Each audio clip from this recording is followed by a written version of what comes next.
कामिका एकादशी व्रत कथा। कुंती पुत्र धर्मराज युधिष्ठिर कहने लगे कि हे भगवान, आषाढ़ शुक्ल देवशयनी एकादशी तथा चातुर्मास महात्म्य मैंने भली प्रकार से सुना है। अब आप कृपा करके श्रावण कृष्ण एकादशी का क्या नाम है सो बताइए। श्री कृष्ण भगवान कहने लगे कि हे युधिष्ठिर, इस एकादशी की कथा एक समय स्वयं ब्रह्मा जी ने देवर्षि नारद से कही थी, वही मैं तुमसे कहता हूँ। नारद जी ने ब्रह्मा जी से पूछा था कि हे पितामह, श्रावण मास के कृष्ण पक्ष की एकादशी की कथा सुनने से मेरी इच्छा है, उसकी क्या नाम है, क्या विधि है और उसका महत्म्य क्या है, सो कृपा करके कहिए। नारद जी के ये वचन सुनकर ब्रह्मा जी ने कहा, हे नारद, लोकों के हित के लिए तुमने बहुत सुंदर प्रश्न किया है। श्रावण मास की कृष्ण एकादशी का नाम कामिका है। उसके सुनने मात्र से वाजपेय यज्ञ का फल मिलता है। इस दिन शंख चक्र गदाधारी विष्णु भगवान का पूजन होता है, जिनके नाम श्रीधर, हरि, विष्णु, माधव, मधुसूदन है।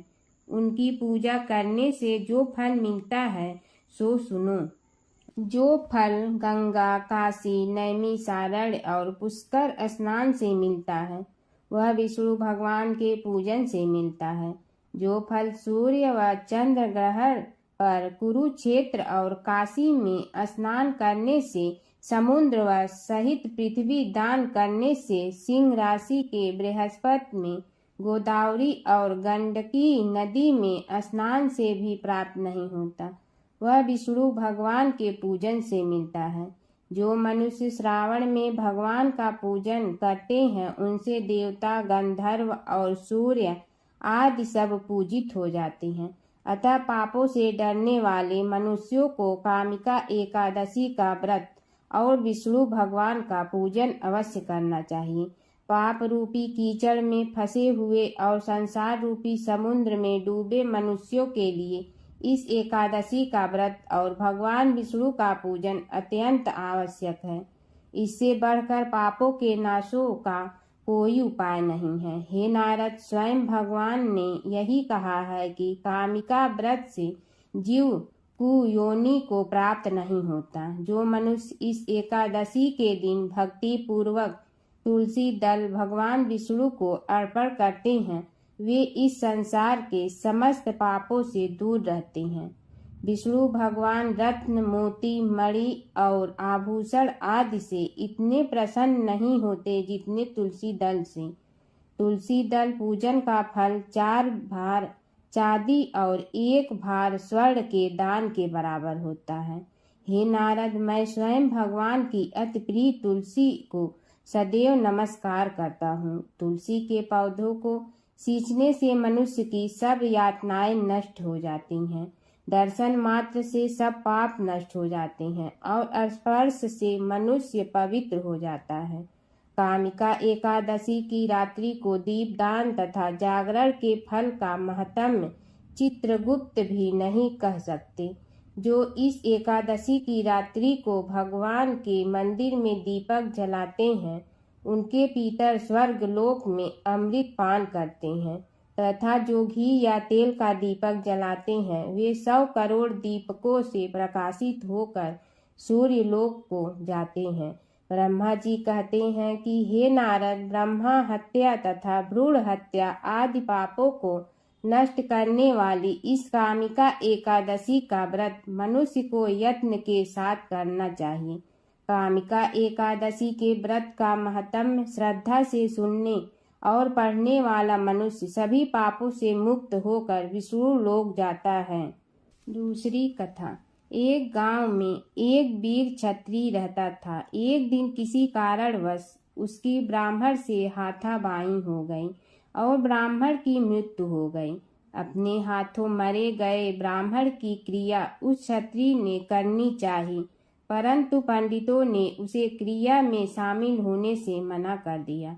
ब्राह्मणों ने बताया कि तुम पर ब्रह्मा हत्या का दोष है। पहले प्रायश्चित कर इस पाप से मुक्त हो, तब हम तुम्हारे घर भोजन करेंगे। इस पर छत्री ने पूछा कि इस पाप से मुक्त होने के क्या उपाय हैं। तब ब्राह्मणों ने बताया कि श्रावण माह के कृष्ण पक्ष की एकादशी को भक्ति भाव से भगवान श्रीधर का व्रत एवं पूजन कर ब्राह्मणों को भोजन करा के दक्षिणा के साथ आशीर्वाद प्राप्त करने से इस पाप से मुक्ति मिलेगी। पंडितों के बताए हुए तरीके पर व्रत कराने वाली रात में भगवान श्रीधर ने छत्री को दर्शन देकर कहा कि तुम्हें ब्रह्मा हत्या का पाप से मुक्ति मिल गई है। इस व्रत के करने से ब्रह्म हत्या आदि के सभी पाप नष्ट हो जाते हैं और लोक में सुख भोग कर प्राणी अंत में विष्णु लोक को जाते हैं। इस कामिका एकादशी के महात्म्य के श्रवण व पठन से मनुष्य स्वर्ग लोक को प्राप्त करते हैं। बोलो विष्णु भगवान की जय। एक लपसी था, एक तपसी था। तपसी हमेशा भगवान की तपस्या में लीन रहा करता था। लपसी रोजाना 1.25 सेर की लपसी बनाकर भगवान को भोग लगाकर जीम लेता था। एक दिन दोनों लड़ने लगे। तपसी बोला, मैं रोज भगवान की तपस्या करता हूँ, इसलिए मैं बड़ा हूँ। लपसी बोला, मैं रोज भगवान को 1.25 सेर लपसी का भोग लगाता हूँ, इसलिए मैं बड़ा हूँ। नारद जी वहाँ से गुजर रहे थे। दोनों को लड़ता देखकर उनसे पूछा कि तुम क्यों लड़ रहे हो। तपसी ने खुद के बड़ा होने का कारण बताया और लपसी ने अपना कारण बताया। नारद जी बोले, तुम्हारा फैसला मैं करूँगा। दूसरे दिन लपसी और तपसी नहाकर अपनी रोज की भक्ति करने आए तो नारद जी ने छुपकर 1.25 करोड़ की एक एक अंगूठी उन दोनों के आगे रख दी। तपसी की नजर जब अंगूठी पर पड़ी तो उसने चुपचाप अंगूठी उठाकर अपने नीचे दबा दिया। लपसी की नजर अंगूठी पर पड़ गई। उसने ध्यान नहीं दिया। भगवान को भोग लगाकर लपसी खाने लगा। नारद जी सामने आए तो दोनों ने पूछा कि कौन बड़ा है। तो नारद जी ने तपसी से खड़ा होने का कहा। वो खड़ा हुआ तो उसके नीचे दबी अंगूठी दिखाई पड़ी। नारद जी ने तपसी से कहा, तपस्या करने के बाद भी तुम्हारी चोरी करने की आदत नहीं गई है, इसलिए लपसी बड़ा है और तुम छोटे हो, फल भी नहीं मिलेगा। तपसी शर्मिंदा होकर माफी मांगने लगा। उसने नारद जी से पूछा, मुझे मेरी तपस्या का फल कैसे मिलेगा। नारद जी ने कहा, यदि कोई गाय और कुत्ते की रोटी नहीं बनाएगा तो फल तुझे मिलेगा। यदि कोई ब्राह्मण को भोजन करवा कर दक्षिणा नहीं देगा तो फल तुझे मिलेगा। यदि कोई साड़ी के साथ ब्लाउज नहीं देगा तो फल तुझे मिलेगा। यदि कोई दिए से दिया जलाएगा तो फल तुझे मिलेगा। यदि कोई सारी कहानी सुने लेकिन तुम्हारी कहानी नहीं सुने तो फल तुझे मिलेगा। उसी दिन से हर व्रत कथा कहानी के साथ लपसी तपसी की कहानी भी सुनी जाती है। ओम जय जगदीश हरे, स्वामी जय जगदीश हरे। भक्त जनों के संकट क्षण में दूर करे। ओम जय जगदीश हरे। जो ध्यावे फल पावे, दुख बिन से मन का। सुख संपत्ति घर आवे, कष्ट मिटे तन का। ओम जय जगदीश हरे। मात पिता तुम मेरे, शरण कहूँ किसकी। तुम बिनय और न दूजा, आस करूँ जिसकी। ओम जय जगदीश हरे। तुम पूर्ण परमात्मा, तुम अंतर्यामी। पार ब्रह्म परमेश्वर, तुम सबके स्वामी। ओम जय जगदीश हरे। तुम बिंदा के सागर, तुम पालन करता। मैं मूर्ख कल काम, कृपा करो भरता। ओम जय जगदीश हरे। तुम हो ये कय गोचर, सबके प्राणपति। किस विधि मिलूं दया में, तुमको मैं कुमति। ओम जय जगदीश हरे।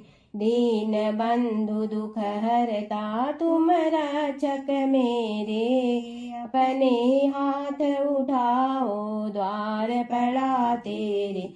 ओम जय जगदीश हरे, विषय विकार मिटा पाप हरो देवा, श्रद्धा भक्ति बढ़ाओ संतन की सेवा। ओम जय जगदीश हरे, तन मन धन सब तेरा, स्वामी सब कुछ है तेरा।